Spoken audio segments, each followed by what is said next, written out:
A sociedade burguesa está na encruzilhada, seja na transição para o socialismo ou na regressão à barbárie. Esta frase foi escrita há mais de 100 anos atrás por uma mulher em uma cela de cadeia congelante na Alemanha. Uma mulher que se tornou uma das figuras públicas mais importantes do século XX. Rosa Luxemburgo era radical, rebelde e revolucionária, e a sua busca por liberdade, socialismo e democracia escandalizou as pessoas na época, tanto da esquerda quanto da direita. Ela era polonesa, judia, imigrante e refugiada política, socialista e tinha um defeito na perna, ou seja, tinha muitos fatores contra ela que poderiam tê-la tornado uma pessoa comum e apagada. Mas não, ela nunca deixou de falar o que pensava, especialmente para pessoas que eram consideradas seus superiores sociais. Ela nasceu em 5 de março de 1871 em uma família de classe média baixa na Polônia, que na época era parte do vasto Império Russo. Foi a época de pogroms, violentos sindicatos brigando e socialistas sendo enforcados nas ruas. Como uma adolescente, a sua lealdade à esquerda chamou a atenção da polícia, e ela foi forçada a sair do país. Quando chega na Suíça em 1889, ela ingressa na Universidade de Zurique, onde estuda Economia Política e Direito, e onde obteve seu doutorado com a tese O Desenvolvimento Industrial na Polônia. Posteriormente, foi parar na Alemanha, onde se juntou ao SPD, Partido Social Democrata Alemão, que na época era um partido de massas. Ela rapidamente consolidou a reputação de oradora pública impressionante, organizadora incansável, ativista, educadora e pensadora pioneira. Ela era uma figura extremamente prolífica, também era uma líder carismática do movimento socialista, e sua contribuição foi em várias direções. Rosa escreveu várias obras como Greve Geral, Partido e Sindicato, como Reforma ou Revolução, mas a sua obra mais importante foi A Acumulação do Capital.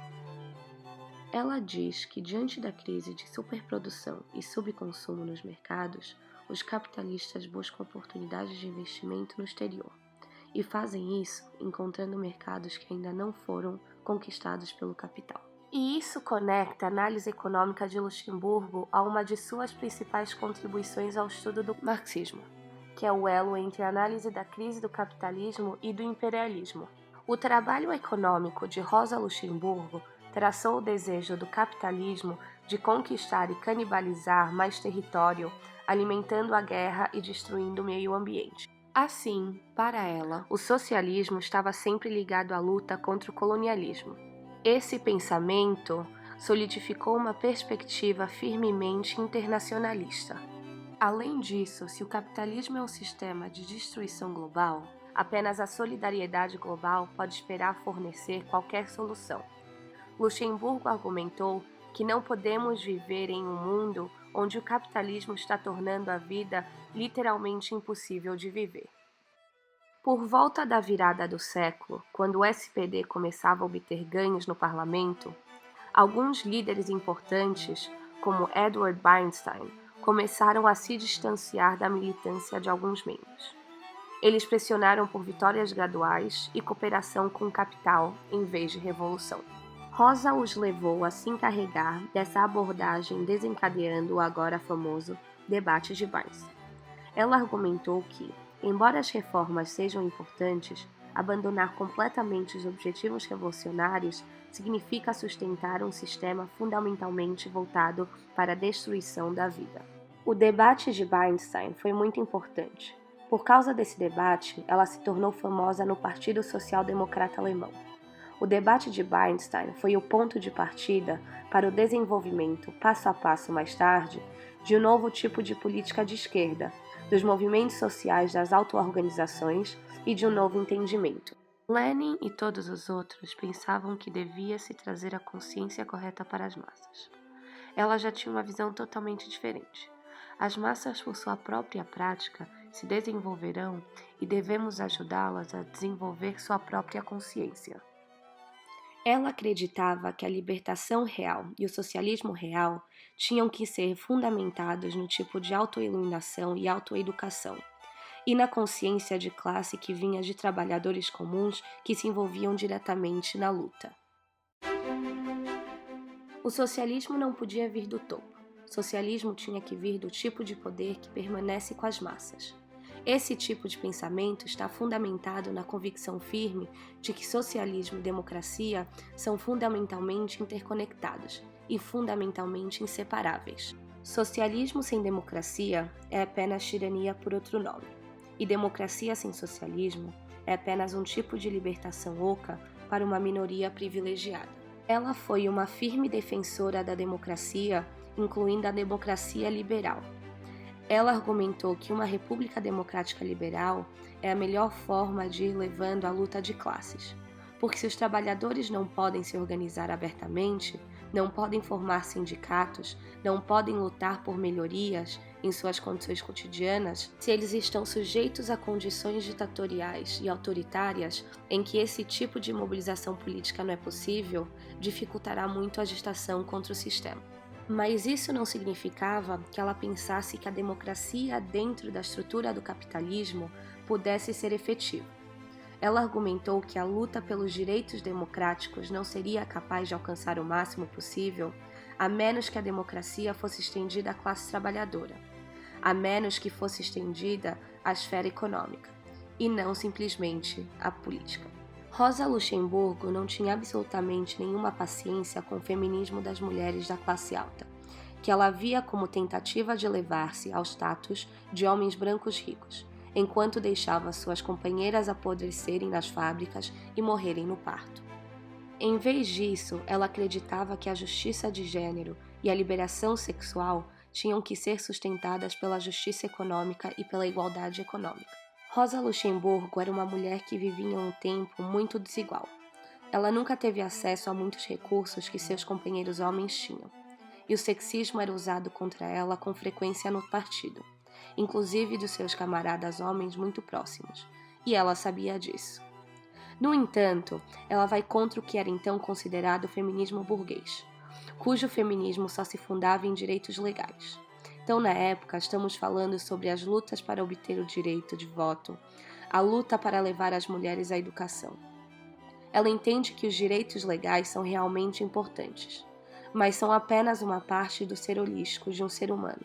Então, ela nunca coloca isso na vanguarda de sua luta. O feminismo para ela não era colocar-se contra todos os outros, era trabalhar em conjunto com outras pessoas, era pensar nas lutas holísticas ligadas umas às outras. Uma de suas lições mais importantes é que você nunca pode falar sobre a questão da mulher ou a questão feminista desassociada de qualquer outra coisa que esteja acontecendo na sociedade. Ela sempre deve estar em uma luta holística. Rosa permaneceu um membro comprometido ao SPD por grande parte de sua vida, mas as brechas ideológicas entre ela e a liderança se aprofundaram consideradamente. Em 1914, as forças imperiais concorrentes da Europa estavam se preparando para o conflito mais sangrento que o mundo nunca viu, e os políticos do SPD voltaram ao lado do governo, aprovando créditos de guerra e cancelando greves e mobilização de trabalhadores para apoiar o esforço de guerra. Para Rosa, isso representou uma traição profunda e fundamental ao movimento. Ela e seu camarada Karl passaram a guerra na vanguarda do movimento pela paz, e sua agitação anti-guerra finalmente os levou à prisão. Eles finalmente se separaram do SPD e fundaram a Liga Spartacus, que mais tarde se tornou o Partido Comunista Alemão. Rosa Luxemburgo e Karl e outros da esquerda do SPD tinham um compromisso muito forte de antimilitarismo. O movimento pela paz cresceu em força quando os efeitos da guerra realmente começaram a se agravar. Os mortos empilhados pela violência nas fronteiras imperiais começaram a voltar para casa, e a economia da Alemanha começou a desmoronar. Foram nessas condições que Rosa Luxemburgo profetizou que havia uma clara escolha pela humanidade: socialismo ou barbárie. O descontentamento popular estava aumentando. Uma série de greves pela paz começou em janeiro de 1918 e acabou no colapso da frente alemã em outubro daquele ano. Em seguida, uma série de motins de marinheiros e soldados, começando em Kiel, se espalhou em uma revolta em 8 de novembro. O imperialista abdicou e a Alemanha foi declarada república. Rosa foi libertada da prisão no dia seguinte e se jogou na luta. Foi a reuniões, organizou atendentes e também publicou um jornal diário chamado Die Rote Fahne, a bandeira vermelha. Este é um indicativo para o proletariado de todas as terras. É muito difícil subestimar a importância desses jornais e publicações para os revolucionários da época, pois essa era a única maneira pela qual as pessoas tinham que se comunicar, para se organizarem quando o governo se reunia constantemente para tentar anular a revolução. O SPD interveio no estado em colapso, formando o primeiro governo social-democrata da Europa. Seu líder, Friedrich Ebert, agora era chanceler e o partido trabalhou em conjunto com outros políticos, com os militares e com a polícia para reprimir a revolução pela força.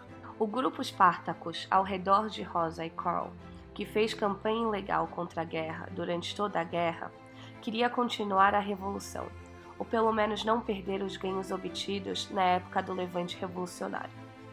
E assim, os espartacistas, juntamente com outros revolucionários, ficaram nas ruas.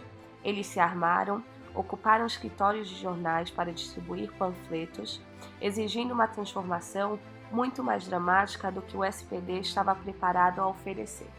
No caos dos dias que se seguiram, as forças do governo entraram e esmagaram a insurgência nascente. Rosa e Karl foram forçados a se esconder, e na noite de 15 de janeiro de 1919 foram descobertos por paramilitares de direita que os separaram, torturaram e finalmente os mataram. Rosa levou um tiro na cabeça, ela foi levada a um carro onde a dirigiram para o local que jogariam seu corpo.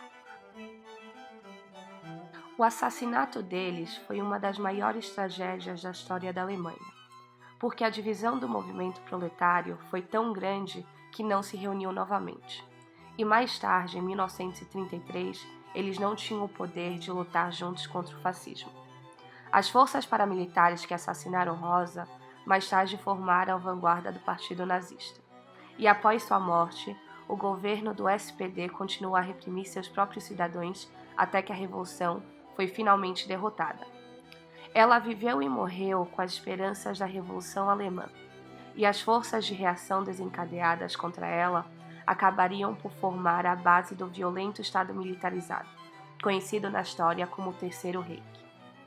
Mas suas ideias não podiam ser tão prontamente esmagadas. Seu trabalho continuou a influenciar lutas em todo o mundo, e a cada ano, milhares se reúnem para amontoar flores em seu túmulo, para relembrar sua vida extraordinária e sua mensagem de que a humanidade tem um desejo inerente à liberdade, que não pode ser derrubado com rifles.